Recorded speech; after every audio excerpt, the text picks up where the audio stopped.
Welcome to another episode of Beyond Day Zero. This episode is a special about mental health. It features a good friend of mine, Phil Thomas, who I've known for a good few years now, who's had lots of experience of mental health difficulties and has been through some real challenges. We really do get into the detail of this, and Phil is very open and honest about his story and where he's been at his lowest times and how he's overcome those, how he lives with the challenges that he faces these days. And there's something that I hope everybody can learn from hearing this episode, this discussion that the two of us have. It's a really good one. If you aren't already a subscriber, please subscribe on whichever podcast platform you're listening to this on. Please, if you could rate it, give us a lovely big 5-star rating.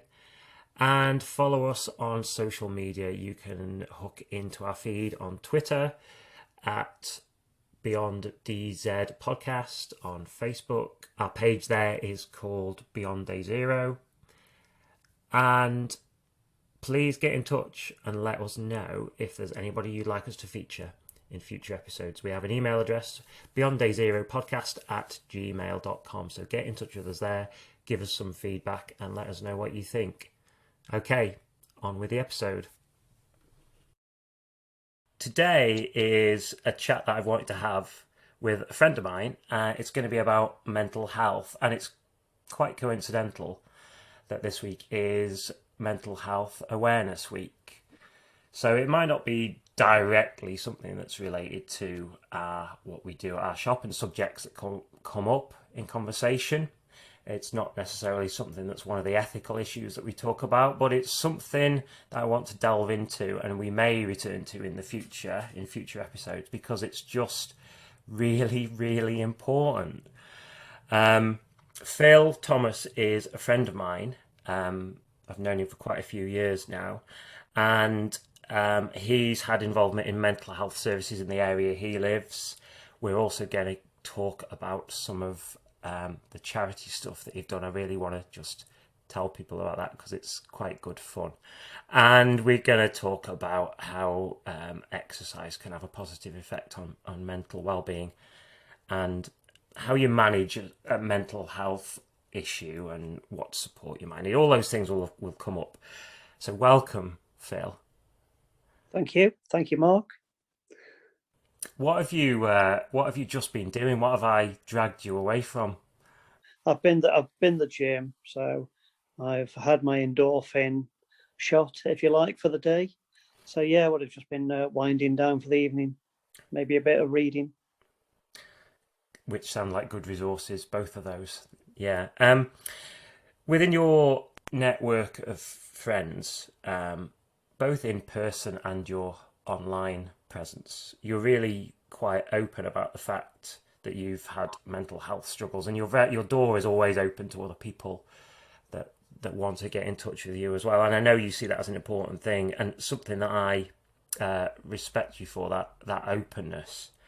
I mean, we could get into this. Would you mind sharing some of your own experiences with us? Really, how you know the challenges that you've been through, and tell us your story with regards to mental health and struggles and what you've been How long do we involved in. have? Well, let's make a start and see where this where we Yeah. meander.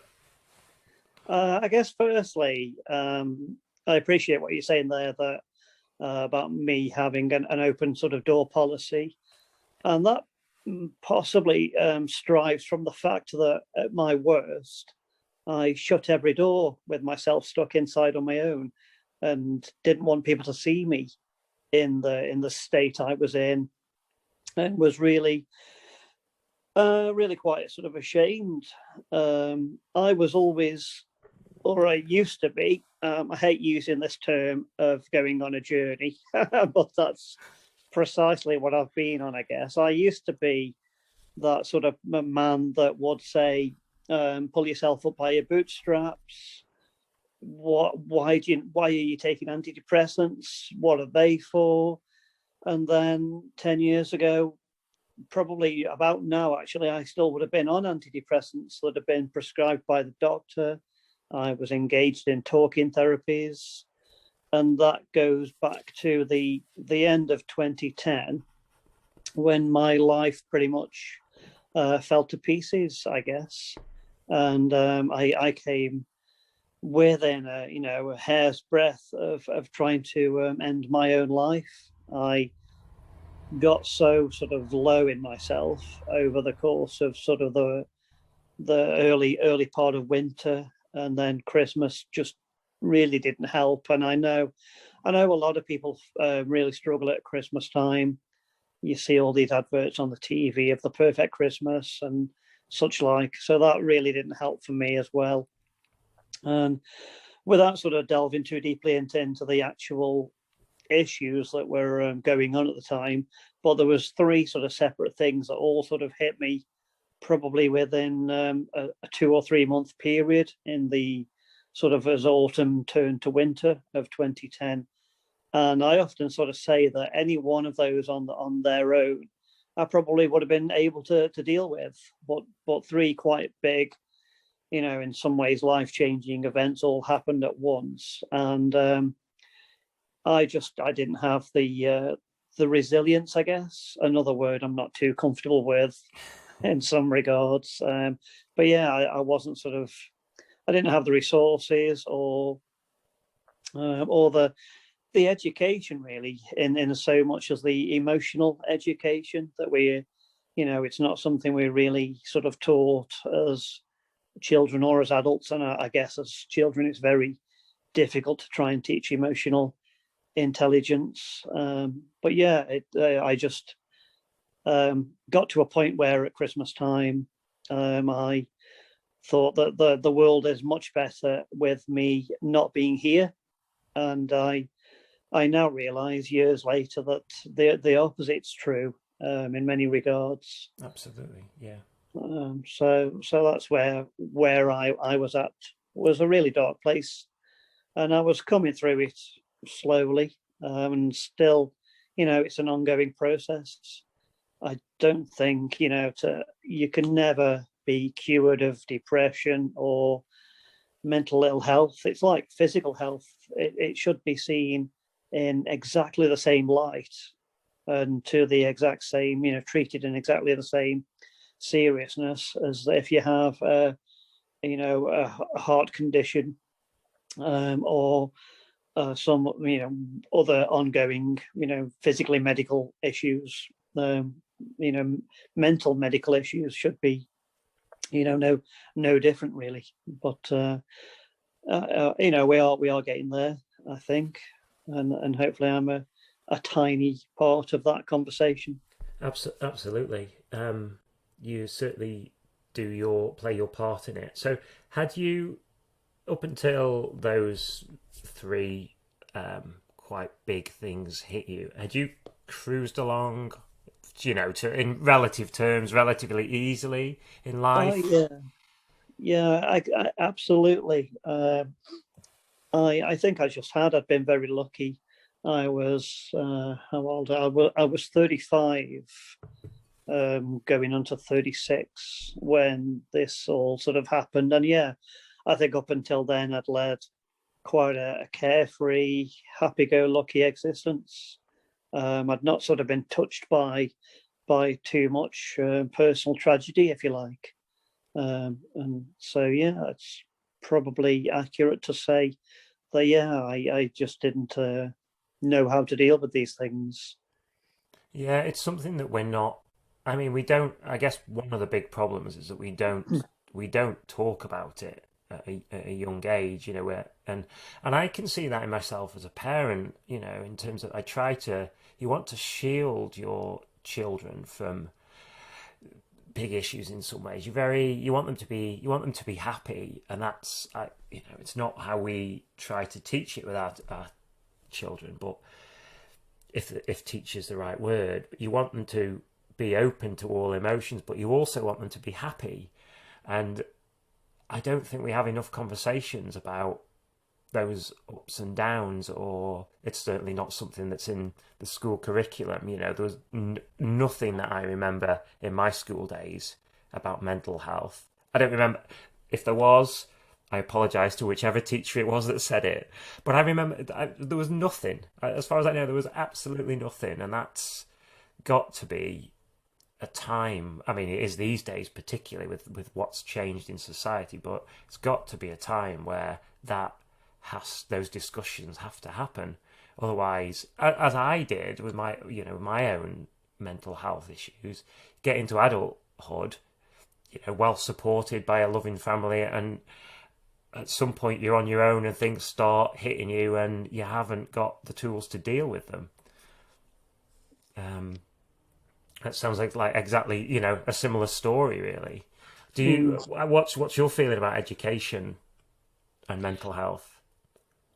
Oh, for sure. I think it's a much bigger deal now for younger minds than it probably was for you and I. I mean, I was chuckling to myself then because I was thinking back to, not only was mental health never mentioned when I was at school to the best of my knowledge and memory, but also just the actual sex education lessons were just you know Yeah, I ridiculous. still remember some of the pictures in the books. Just ridiculous. Left me absolutely perplexed as to where babies come from. There is a part of me still believes a stork is involved. um, but yeah, Yeah, I do think that nowadays it feels like there's a greater amount of pressure on young people than there possibly was. I think when you're a child, you get to a certain age, and I'm not sure what age that was for me. But all I wanted to do was to be an adult. And I remember I've got a cousin um, who is, well, he's not now, but he was in a rock band. He's about 4 or 5 years older than I am, and I always looked up to him as a kid. And so when he was sort of an older teenager slash young man, I remember sort of trying to wrinkle my fingers so that I would have the same kind of lines and things like yeah, that, just to be more adult, more of an adult. And I think that's just been supercharged in today's society to be more of an adult. Um, and I don't know. I'm not a parent myself, so I'm not sure how I would sort of deal with those conversations. But I do remember again. At a very younger age, my parents sort of not wanting me to go to a family funeral because a little bit like what you were saying, that to shelter me from that side of life, I guess. And was that the right thing? I don't know. yeah. I Other know. cultures, Mm, other people in other countries that live slightly different than we do in the UK. They have a very different view about death. mm, It's something that's and I heard something interesting about the fact that which can't remember which war, probably the First World War or something like that, the pre-First World War. Um, we lived in this country with when people died in our family, their bodies were often in our homes then for a while, and we got to part with them quite naturally. Said our goodbyes. The grieving process was very very different because their physical presence was still there, and you could start some of that process. And then I think it was the First World War. There were teams of people, I guess a bit like field medics, but dealt with injuries and bodies, and they started having to preserve bodies to take them back home to their loved ones because they died on the fields, in the war.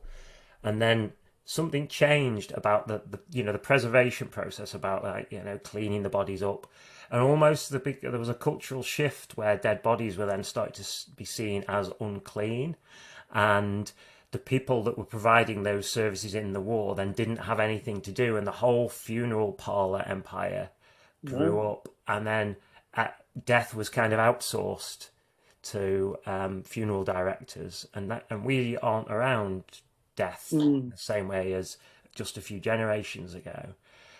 And the conversation is kind of can almost be, it's a taboo subject, isn't it? Really, It is, and grief alone is a mental health thing. I'm not sure, a mental health complaint, if you like, just like you'd say a medical complaint. All of these terms I'm just thinking up as I speak, because we don't have the same level of terminology for mental health problems as we do for physical medical health problems. But yeah, I think you're quite right. I'd never even thought about that we outsource death to professionals in death, yeah, and so that we don't have to deal with that, which is interesting. yeah, yeah. But Yeah, it's something I only heard fairly recently, but it made sense. It made sense. It was like it kind of uncovered something that I wasn't aware of before, and immediately I thought, yes, that's part of the problem, or mm, that's part of what has led us to, you know, yeah, the this is conversation have been so awkward these days. yeah, another one of those human things where we think we're making life easier for ourselves, and quite often it backfires. Yeah, yeah. So, going back to your story, you've described, how bad things really did get for you. So, what on earth did you do from there? Well, I'd planned the whole thing out. I'd left the house in the dead of night. It was freezing fog.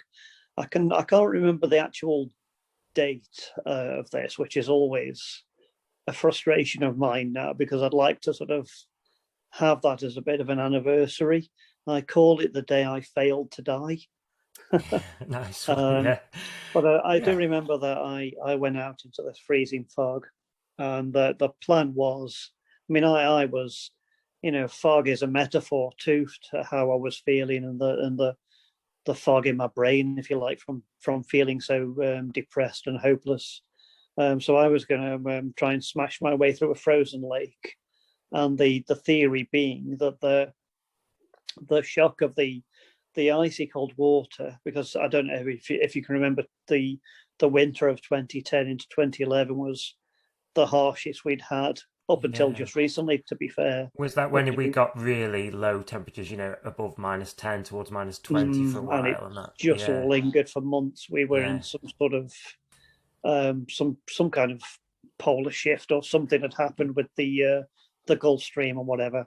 The Gulf Stream had Um, shut down. Let's just say yeah, that. The something year the happened. Gulf Stream shut down. Yeah, I remember. So yeah, and I'm not. I mean, I have a spiritual side. It's not, I wouldn't say I'm overtly spiritual, and I don't sort of see this as any kind of miraculous thing. But whilst I was on this, I was walking onto this ice, and I started to try and tap it to see how frozen it was. I mean, I look back now and think this is absolutely crackpot crazy.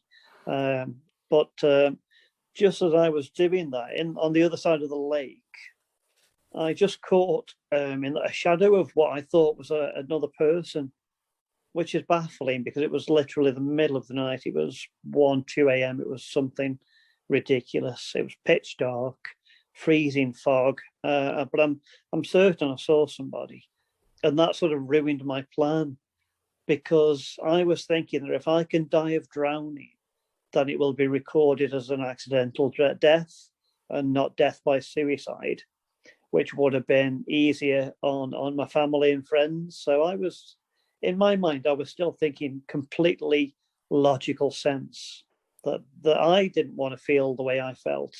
The only way not to feel this way was to be dead, but I didn't want to. I didn't want the people that were left. I didn't want them to suffer. Um, but I also knew that no one could help me, or that's how I felt at the time. But when I saw this chap or person, human form, whatever it may have been, it just for a split second it sort of brought me out of this depression. I mean, it scuppered my cunning plan to try and drown myself in case that person saw me and tried to rescue me, you absolute swine. And then secondly, it just for a split second, another version of me appeared in my brain and said, "What are you doing? What on earth are you doing here?" It was almost like I'd taken over again for a split second. And then I trudged back home feeling like an even greater failure because I couldn't even commit suicide. I went back to bed, got warm. That was nice. And then the following morning, I went to work as normal. And I think people at work knew there was something wrong. I'd become really withdrawn. I worked in an office with two other people, and I just would sit there for hours and not sort of speak unless I'm spoken to, or, certainly I wasn't being, sociable. And in early morning, mid morning, I then rang my GP, because I just thought this can't go on. This is just a cycle of self-destruction. I went to a corridor which was quiet, where I knew there wouldn't be anyone from work around, and I rang the GP, spoke to the receptionist, who was actually quite nice. I was quite tearful then, just the whole idea of me asking for help goes right back to what I said earlier about how ashamed I felt and how I'd sort of closed all the doors, and locked myself in to my own sort of desperation and despair. And the receptionist said that she'd get the doctor to call me, and it was probably half an hour later that the doctor rang, and I hurriedly went out of the office again to a quiet little alcove, and I couldn't speak. I just broke down in floods of tears. I just literally couldn't speak to the doctor for crying, and I think it was just asking for help was so not natural to me, and admitting that I needed some help because I wasn't coping. I wasn't doing very well. I was, failing at life, if you like, and I needed somebody. So the GP was really good. I went to an appointment, was hastily arranged for the same day because they thought that I may be at risk of harm. But at that point, I don't believe I was. I think I was a little bit more rational than the previous day. And the GP was lovely. He was a really, really. I know that from my experience in later years of when I talk to others about these things, I know that there are some GP services that are maybe aren't as good at the mental health side as I found my own GP to be. Maybe I got lucky, but he was a tremendous man, and he did put me on some antidepressants, which at the time I wasn't too keen on, but I thought, well, give it a go, Phil. What's things can't get much worse than they currently are. Yeah. So I did that, and he referred me to a local sort of mental health, who I can't remember it wasn't Mind, but it was sort of the same kind of talking therapy, and that took a few weeks to sort of get organised. The waiting lists sadly have got longer and longer, but for me, I think it was just a few weeks till an initial consultation, and then we sort of had weekly telephone exchanges. Those delays are horrible, really, aren't they? When referral to mental health services. I mean, you've described a situation that's, and thank you for going into the detail about that and sharing that story with everybody. But you've described a situation and how quickly things can change, and it's often a mental health crisis needs urgent intervention, and often it doesn't happen that quickly, and that's something that I don't know what that's been like lately during the pandemic. I can't imagine that the services have, whilst probably they've been probably put under a lot more strain. But it's really vital, isn't it, to get that help. So you'd been referred to a service, and then was that starting to move you in a healthier direction? How long did it take for you to notice a real change? And what did you sort of build into your life that started to make a difference?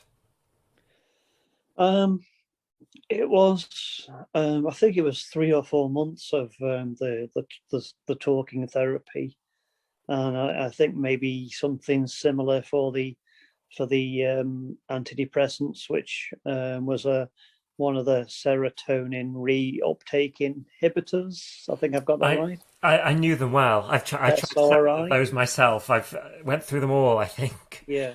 And we ought to say they absolutely work for some people, and some people are completely for them. They can be a really Mm. useful tool. Some people don't like them at all, and we're not here to tell anybody they're good or they're bad. They're a tool to be used by people when it's appropriate. But yeah, Yeah. I think I've tried. I think I've ticked them all off my list. Some more successfully than others.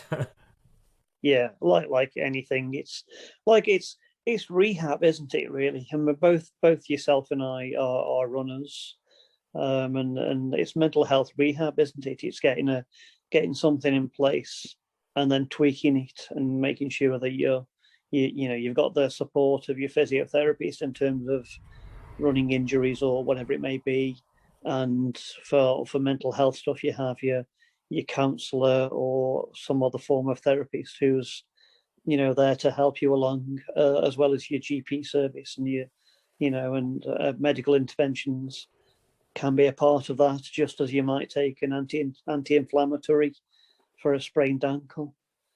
It's Yeah, really important to me that we see them all in the same light, be it a mental health injury or an injury through work or running or tennis, whatever it may be. yeah, definitely. Um, it's it can take a while sometimes, can't it? And to build up a set of resources that because you have to identify what might be a useful resource for you to have by your side whenever you need it. Yeah. And like you say, you do tweak them along the way. Um, and but it's hard to know.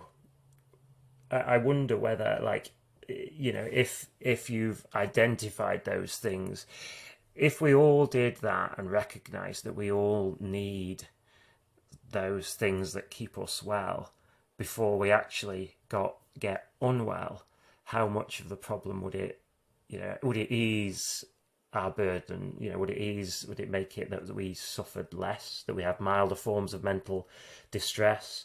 Um, but it's always quite reactive, I feel. And then you're kind of having to really try and work quite hard at a time where you often don't feel like putting that work in, and it can be a very drawn out process to turn things around, and that's not a linear upward line either. It's very Mm. much I personally felt, perhaps you can say how you feel about it, that you'll be heading upwards, and then you'll have a bit of a dip, and sometimes you feel like it's all gone horribly wrong again.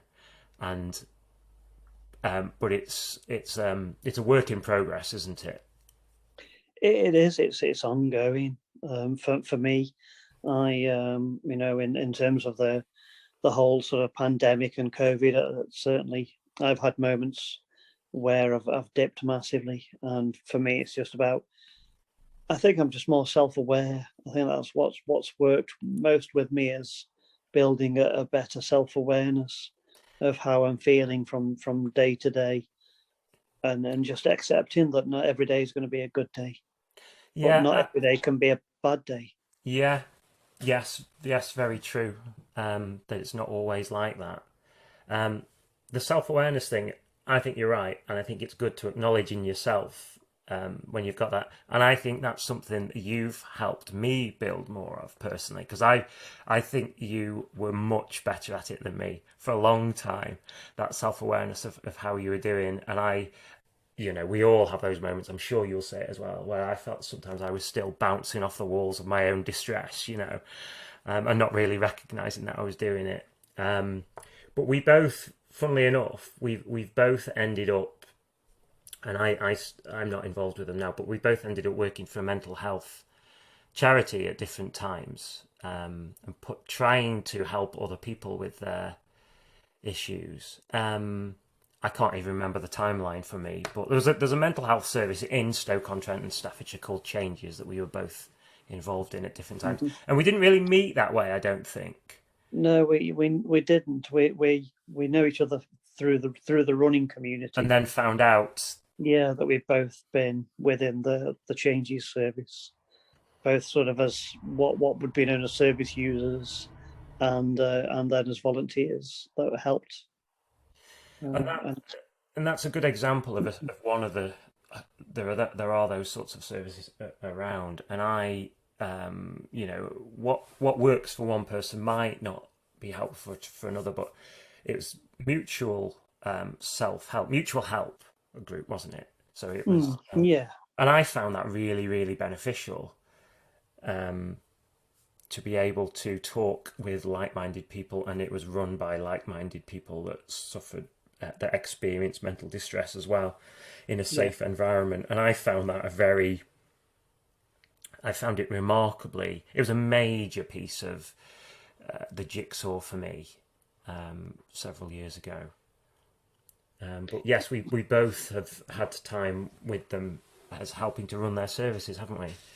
Yeah, a bit like you. For me, it was I was sort of introduced to Changes through my counsellor from the talking therapy back in 2010, and I engaged with them briefly, but the meeting I was attending just closed down, and so it was another year or so before I then went back into that service. But for me, it was phenomenal to imagine there were other people who felt like I felt was just massive. I just thought I was on my own in my own little sort of dog hole. I had rented a digger to dig the hole deeper for myself, and there was nobody on earth could ever possibly feel as bad as I felt. And so going to a group support meeting where there are other people who have been through or going through similar things was massive. So yeah, that was a big help for me to see that I'm not alone. Exactly, yeah, just that connection with other people in the same boat, or be a different size of the same boat and shape, maybe. But yeah, the feeling of I'm not alone in this after all, and look, there are people that I can talk to that know what I'm feeling. It was a bit of a revelation, really, and I think it goes back to what I was saying about your openness about it. Just the fact that you could go and I found I could freely express just what I was feeling. To be able to actually know that people were there to listen to whatever it was you had to say, no matter how bad. And for my time in that service, both as a service user and as a coordinator, but probably still an active service user as well, you hear most really severe cases of mental distress, and all sorts of things that you might only see sometimes blazoned in headlines of newspapers, but you really got to see how it was, and how and almost how prevalent it is in society. There were people that would come in and out of a service like that you wouldn't know was suffering, and that's the whole point, really, isn't it? About the value of joining with other people and openly discussing something in a free and open forum where we can all share the very human reality that we're sort of experiencing, and how life's ups and downs affect us all. Absolutely, yeah. It is still a bit of a indictment on society that we have to go to these places to be ourselves in a way, where we Yeah. know we're not going to be judged Yeah, that's bang on. on Yeah. what we say. You know, so often someone will say, "How are you?" And the very last thing they're expecting is for you to then say, "Oh, well, not feeling too great, to be honest. I've struggled a bit recently with different things." They'd be like, "I just wanted thanks. How are you?" Yeah. Yeah. Yeah. Do you So, know? I've sometimes said to, and I'm guilty of asking the question in the same way, probably expecting the same answer. mm, But I remember days that I've spent in the shop where I've come home and said to Holt, you know, all I've heard today, all we've said today is to people is like, yeah, how are you? Yeah, fine, and that's it, and it's yeah, very superficial, and you know it's not the truth, mm, and maybe that's appropriate some of the time, but it's obvious that it's not, it's not really us being open about who we mm. are and what we're experiencing. I, Um, I, I do think it's a lot better. I think the intervention from the princes in the recent years, Princes Harry and William, has helped move things along. Certainly from a male perspective too. I still think, without wanting to sound sexist, that men still have a greater sense of shame around being more open. I think it's a lot better now than it was, yeah, even just 10 years ago. I think it's a lot better, and that whole thing is moving forward and opening up much more. But I think men still find it a bit of a struggle at times to articulate their feelings and why they may be feeling a certain way. So the more yeah. that these things can happen, and this podcast is a great part of that too. It's beneficial to anyone that's listening, hopefully. Hopefully. Yeah, yeah. It's that whole thing about maleness, isn't it? About what that actually is, what society teaches you, what your upbringing teaches you about to be a man. Just the very term to be a man immediately makes me kind of Mm, go, it takes me to the wrong place, really. A yeah, sort of macho image that you're sort of brought up with, which just sets us up for trouble. Just, yeah. yeah. Yeah. You've also worked with other uh, mental health services. Is it still ongoing? I'm just referring to Frazzled Cafes. You've also It, worked with those. Obviously, at the moment, it's all online. But yeah, over the sort of nationwide, there are the Frazzled Cafes, which is Ruby Wax's charity that she set up about 4 or 5 years ago now, which again is from her own experiences of mental health, and how she found mindfulness as a really important tool for her to overcome her own problems within the mental health side of things. And so yeah, you know uh, when I was doing that, when I was sort of coordinating those, we'd have a sort of a mindfulness few minutes at the beginning and the end of the session, but otherwise it would be open to the members to just again be present in the room and discuss whatever was going on in their life at that time. And again, that was a safe, non-judgmental space for people. So yeah, similar in some ways to changes, but with a greater sort of emphasis on mindfulness. Yeah, yeah. Again, it's that sense of connection, isn't it, with other people? That Mm, shared experience that's yeah, so valuable. Almost establishing peers around the subject of very natural mental distress and ups and downs, and levels of the levels of mental well-being fluctuating that we all experience. Really, yeah, mindfulness is an interesting one because it's also almost getting a bit commercialized, but away from its truest sense. There are some very good things out there, but I sometimes feel these days that it's tricky to define what mindfulness really is supposed to be, because there are mindfulness apps and almost I Yeah. almost fear that people begin to believe, like, tune into an app and it'll put you into a certain mental state, and it's not. That's not the case. That's not what it's about.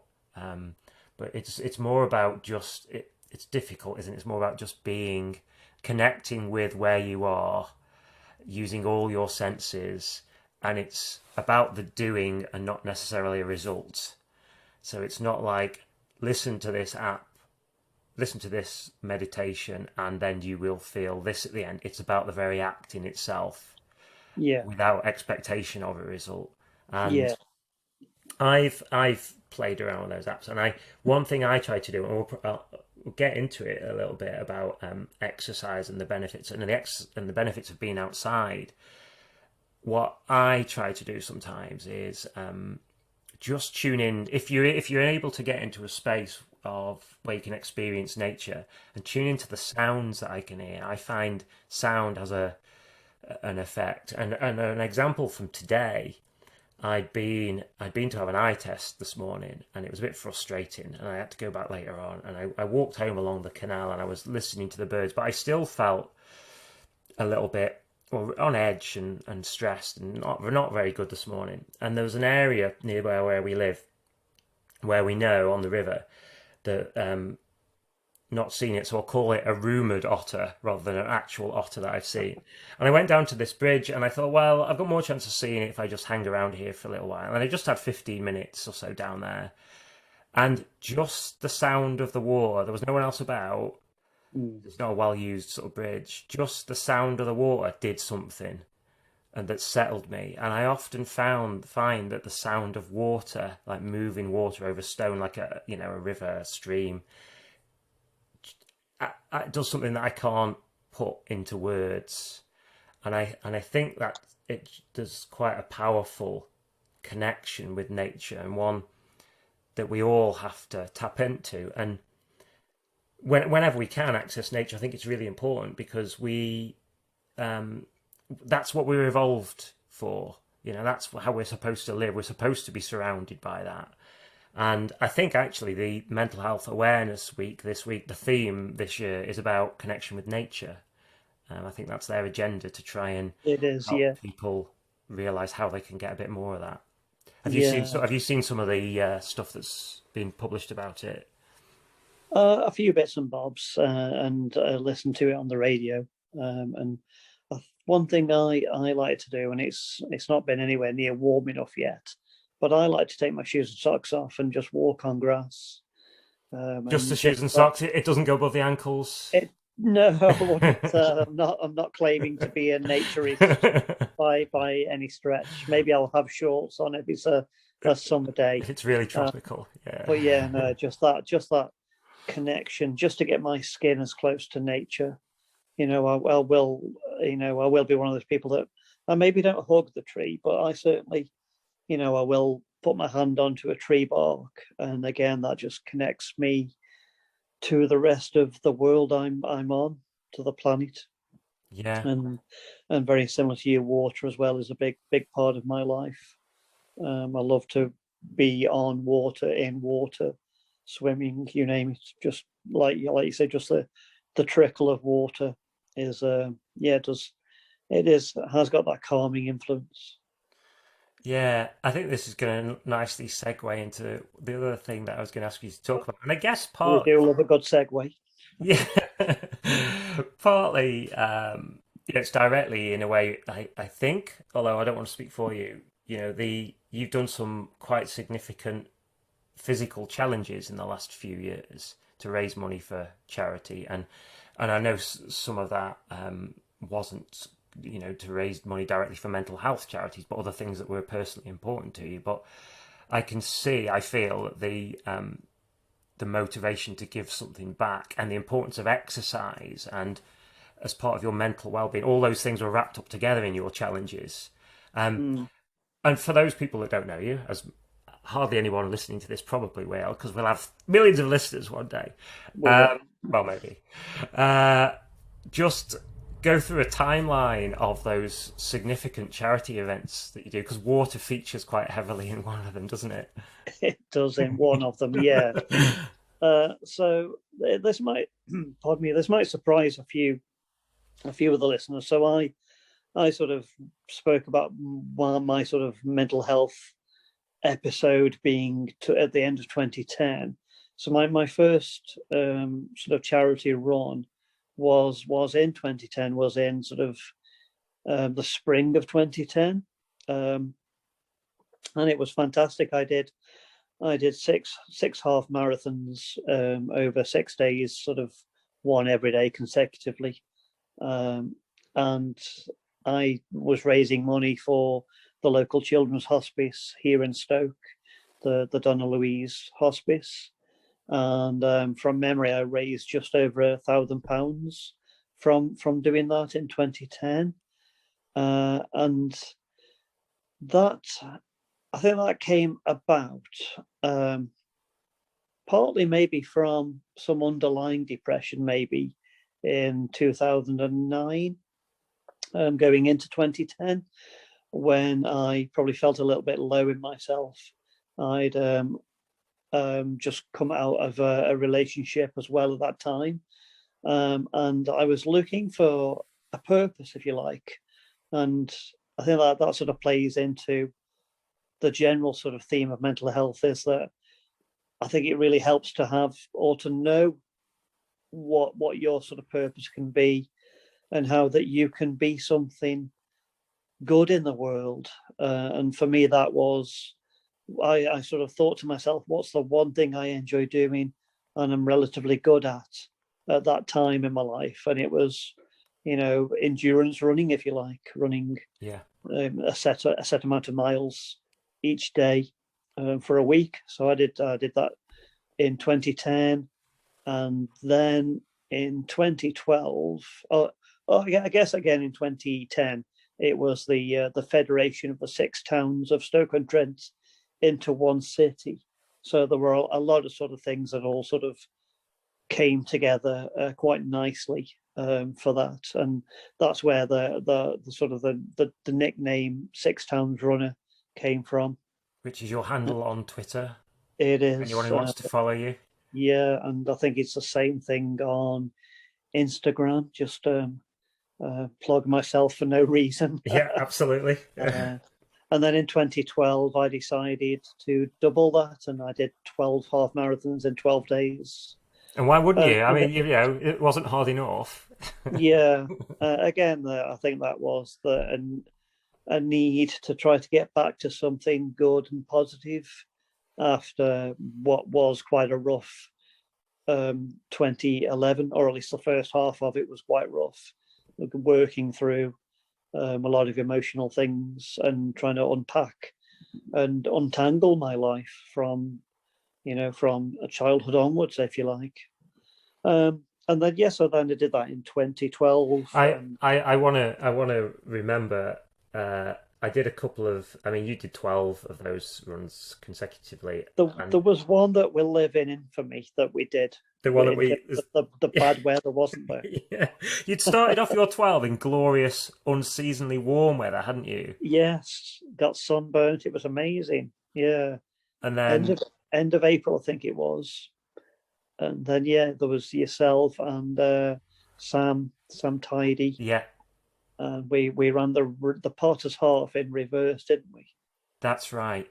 And it was just horrendous, wasn't it? Yeah, driving rain, hail, snow, sleet. It was horrific. We gathered in Hanley Town Centre, and I remember there was a guy that had, it was, I don't know, it was like 9 a.m. or something, wasn't it? And there was a guy, I remember, selling satellite TV out the back of a van with a little gazebo, and we were huddled under his gazebo as the snow drove in across the tower.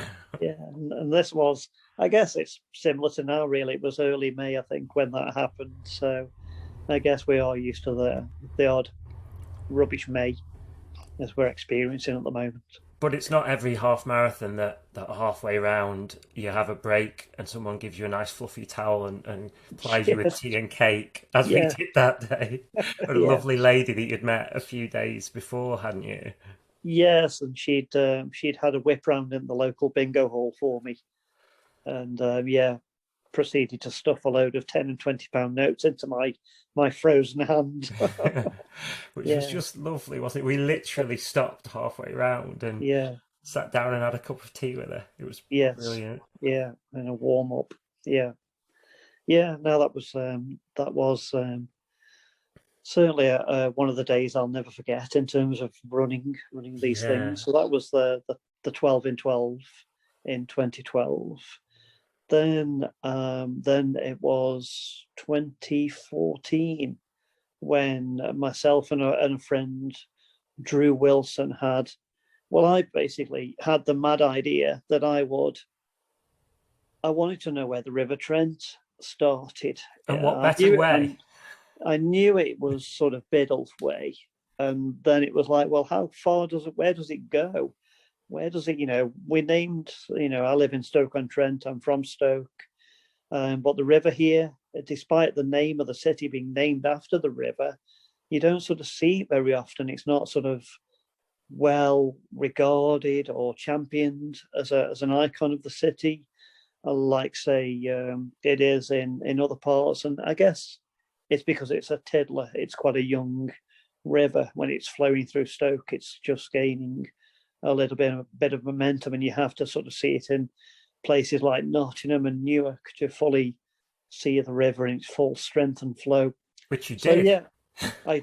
yeah, so I spoke to Drew in a pub where all these madcap ideas seem to happen over a pint, and both myself and Drew decided that we'd canoe, sorry, the entire length of the river, which was 200 miles. So we'd walk the bits that we couldn't canoe. So obviously from the source of the river in the Staffordshire moorlands in Biddulph, we walked all the way to just north of Stone, really, in mid Staffordshire. Then we jumped in the canoe, and then we canoed over the course of 3 or 4 days to Nottingham, and then after Nottingham, it gets tidal, so it's just not really safe, and you have to sort of get notification with the Humber Coast Guard and all sorts of different agencies if you're going to be on the water past Newark on Trent. Right. So then we walked all the way to where the River Trent meets the River Ouse and becomes the Humber estuary, which then flows out into the North Sea. So it's one of the few rivers that actually flows northwards. It sort of goes south to Burton on Trent, Rugeley, and then it goes back up through Burton into Derby, Derbyshire, Nottinghamshire, Lincolnshire, and then into Hull. And yeah, we did that again. We really sort of challenged ourselves to do that over 6 days, and it was quite the arduous challenge. And again, the weather was not on our side. We had to bail out rainwater constantly for a number of days. I was expecting this lovely 2 men in a boat idling down a river, stopping for pints and picnics, Yeah. and it was just continually a race against time to meet a deadline for our overnight accommodation, which we'd kindly, we'd been given free accommodation each night at various stages. So it was literally just row, row, row. Paddle, paddle, paddle, paddle. Actually, with the canoe. Mate, an adventure you won't forget, though. No, gosh, Absolutely. no, absolutely. But just an unbelievable week for 2 men in their sort of late 30s, approaching sort of their 40s. Yeah, it was a good thing to do. And again, we raised a fair bit of money for the Children's Hospice in Stoke as a result of that madness. And around about the same time, a group of friends were proposing to try to bring back the Potterys Marathon, which I don't think had ran for a number of years. I think 10, 12, 15 years. The marathon had just not been running in Stoke-on-Trent, or the Potterys Marathon as it was known. I remember it as a boy. watching this with my dad. It was And iconic, wasn't it? it Somehow was, it was. yeah, I certainly remember watching it yeah. as well. Yeah. Mm.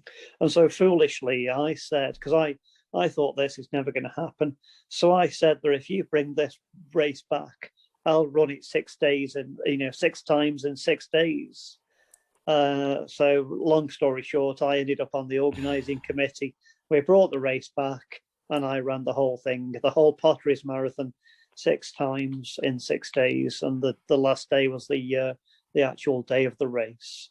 And again, it was an amazing feat to bring back the race, and it was something I'll always be proud of personally, that we were able to bring back the Potteries Marathon briefly for a couple of years, and a lot of the runners who, like myself, came to running later in life never got to experience the original, the OG Potteries Marathon, if you like. Yeah. So I'm very proud that we were able to give the current crop or current generation of runners that chance to experience the Potter's Marathon. Yeah. Uh, and you had something else lined up that fell by the wayside because of the pandemic, didn't you? You were Yeah, plotting literally something else. plotting. Yeah, um, this time last year, if all had gone to plan and we hadn't sort of had a major sort of worldwide outbreak of a deadly virus, I would have been running every single street in Stoke-on-Trent, which is, yeah, it's exactly as it says. I was going to run down, around, through, up and along each single street, road, avenue, grove, you name it. If it's paved tarmac in Stoke-on-Trent, adopted or unadopted road, I would have ran down it. And again, I was doing that to both raise awareness and also to raise money for Mind and another charity. And this all came about, or well, I'd started to plan this before, but then tragedy struck, and so much as my younger brother died. Quite tragically, he had a heart condition, and yeah, just one day he went to sleep and didn't wake up. Yeah, an awful time for you, wasn't it? Really. It wasn't the best, but again, that just it allowed me to sort of refocus my reasons for wanting to do the Run Every Street project. And so I've still not. It's probably going to be a few years yet before I'm able to get back into some kind of semblance of fitness where I'm able to do that. But it's still something I'd love to do to this day. Um, Yeah, and all of those things individually and together you've done that. They have been really well received, and I think you've had, you recognition amongst the running community and wider, and from the charities that you've supported and the mental health awareness yep. piece that goes along with it. It's all wrapped up together, and you're known for it in the area, and I think there's an interesting thing that I recognised, but also while you were talking came to me there about the fact that those sorts of challenges, they're not just about physical endurance. I know from being a runner how some days your brain is just telling you, over and over in whatever way it wants that this is a bad idea. And to do 6 halves, 12 halves, 6 marathons, consecutive days, it's going to hurt. And there's going to be a point, well, you tell us what it's like, the mental challenge of doing that. Um, I mean, maybe it's just me and the way my sort of brain works, but I'm able to compartmentalize things. So I find it quite freeing when I'm doing things like that. And maybe that's partly why I've always gone back to doing something like that. Because when I'm in that moment, maybe it's a bit mindful as well, a bit mindfulness. But when I'm doing those runs or the canoeing especially, I mean, because we were there was just the two of us in this canoe for for the entirety of the day, and quite often in the river banks would be quite high, so your views were never much to my horror, were never really that nice. You just thought so, but that you just were in that moment constantly canoeing, going with the flow of the water. Likewise with the running, I would just run. I would, plan who I was running with, where, how long they were going to run with me. There was nothing else in my life at those moments. It was very much living from hour to hour, mile to mile, in the canoe, stroke to stroke of the paddle. And I wouldn't sort of think much beyond that evening, really. My meals would have been planned out for me in the running challenges. Food became quite optional on the in the canoeing, as finding places to stop and get food was a challenge. But we had supplies with us that we'd taken anyway. I'm imagining people on the banks trying to throw bread at you, like like you're a pair of ducks floating Yeah, past. we were stealing the bread off the ducks. But yeah, no. In terms of the pain and things, I mean, this all started because of my love for Eddie Izzard and the challenge that he did in the Sport Relief of 2010, I think it was, or 9. I think he did the running challenge in 09 for the filmed it in 09 for the Sport Relief in 2010, and that's where that my idea sort of came from, to do something similar for Stoke-on-Trent. And like the first 6 was one half marathon in each of the 6 towns. Yeah. And a bit like what Eddie was saying, that your body just starts to adapt. So I was really worried I was going to break down. My knees were going to fall off. My all my toenails would come off, and I just went through a period where it stopped hurting.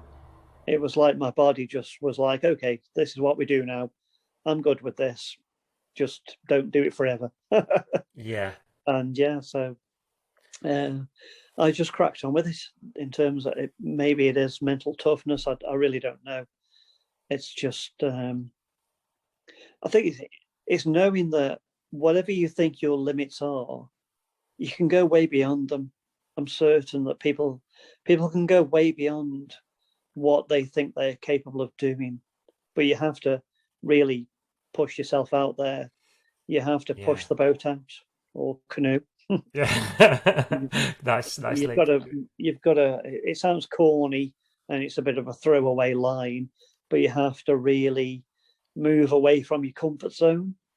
Yeah, you have. I remember. I don't know when you first used the line "fortune favors the brave" in a conversation with me, but it always stays with me, and it's always you saying that to me several times over the years have always inspired me to like go for something that I've been like thinking of doing, or to stick with something that feels really tough and I'm having doubts about. And I think it links nicely into what you're saying. It's, there are times, and I'm not trying to diminish anyone's suffering, and be they in a state of crisis, and sometimes it's about just finding the way to hang on, isn't it? But, further on in recovery, there are times where that sort of application of effort, in a way of, I can't quite find the right words, but yeah, that fortitude serves you well. Yeah, it does. And it's never underestimate the power of giving something back to the world. For me, it was always about the children's hospice.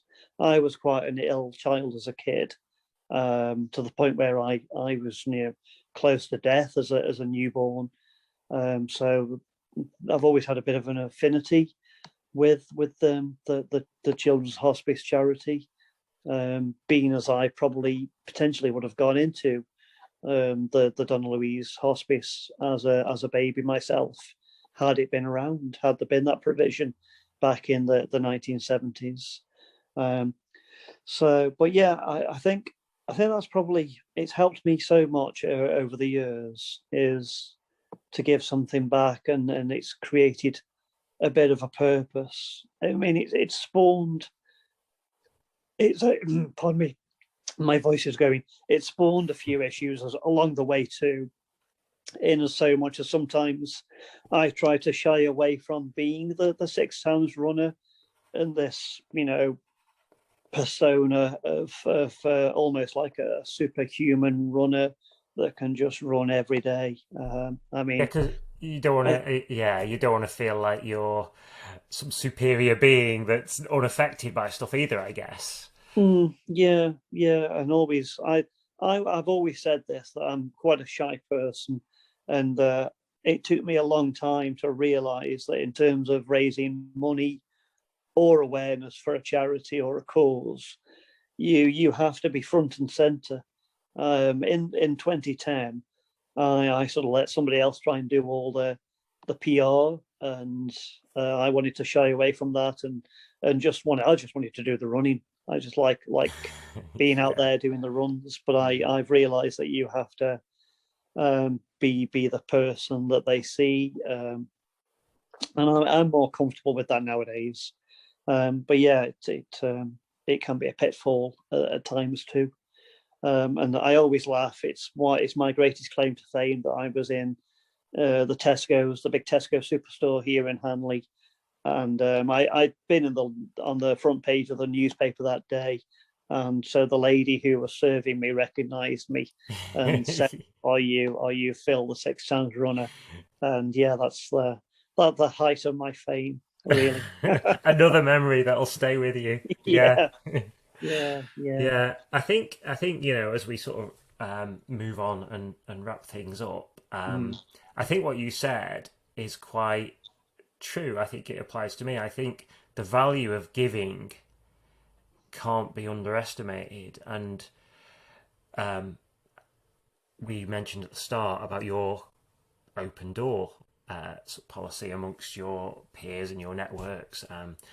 And I think it's really true. It's really, really valuable to do something for others. And that in itself is a tool that can help you mm. cope with your own difficulties. Um, but I guess just to wrap things up, is there anything else that you would, from your own well-being, your own set of well-being resources, is there anything else that you think is really important just to kind of underline before we finish the chat? Um, I think well, one thing we've not touched upon, which I think is important as well, is acceptance.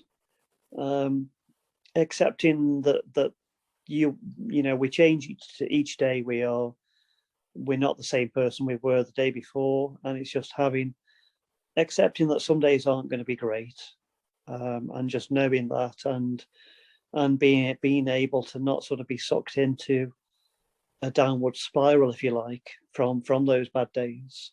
We all have them, and I think anyone that says they don't is lying to themselves, really. So yeah, I'd say, and also, if someone's listening to this now and they're in a dark sort of tight spot, they aren't alone. I mean, I remember when I was at my worst, and if I listen to me now, then I'd probably say you're talking a load of baloney, Phil, and that I'm never going to get out of this, and it isn't.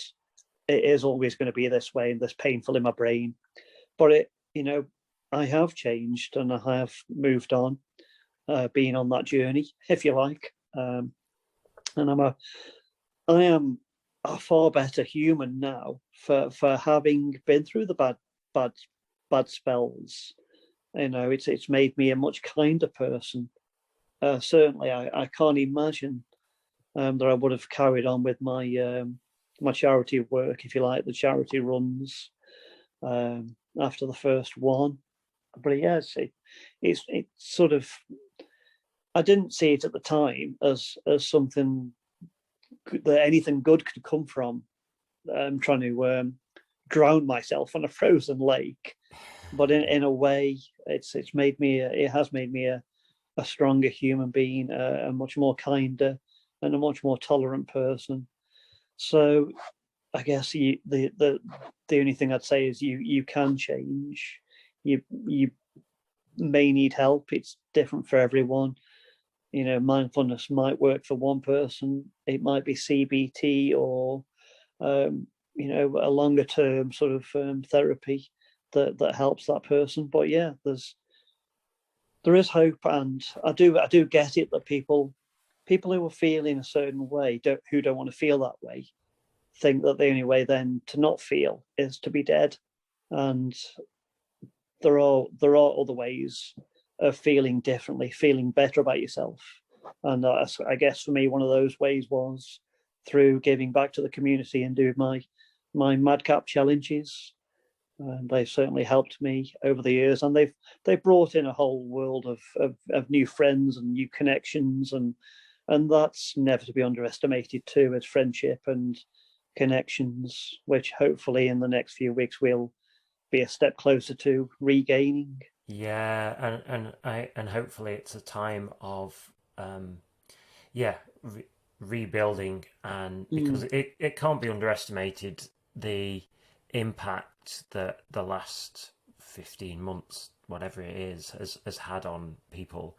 We've all been affected. It might be some people obviously more than others, but it's we've normalized it to a degree, but we've all been through a rough time, and but those connections are really important. So I do hope we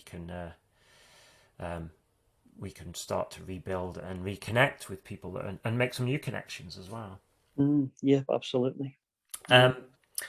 Thank you for your time, Phil, on coming on and doing this episode. It's really inspiring, and I think that everyone will get something out of this episode. Thank you for your time, and thank you for being so honest about your story. I think that'll be genuinely will be helpful to people. Thank you, I mate. hope so. Yeah, and we can talk about this subject for many more hours. But Absolutely, it's been good. I've enjoyed. Yeah, me too. Let's revisit it in the future. Yeah, definitely. Thank you, Phil. You're welcome. Thanks. Thank you for listening to this episode. In the show notes, there are lots of links for mental health organisations. Some we discussed, some we didn't. And if you find the discussion in this episode has brought up issues for you, then please reach out to one of those organisations or to someone who is in your own support network. Also, do follow Phil. His Twitter details and his Instagram details are the same, and they're in the show notes as well. And give us a review. Give us a 5-star review, please, and subscribe and let your friends know about the podcast. There is no current way of supporting the podcast directly. I hope that will be in place at some point in the future. But check out what we do in the business that has spawned this podcast. Day Zero, our refill shop. We are in Buxton in the UK, and if you're in the Peak District, if you're around that area, call in and say hello, or shop online with us at dayzeroshop.co.uk. Check out some of the other episodes that are already online and the ones that are coming soon. We're going to be talking about vegetarian and vegan diets. We're going to be talking about sustainable coffee. We're going to be talking to an owner of another refill shop.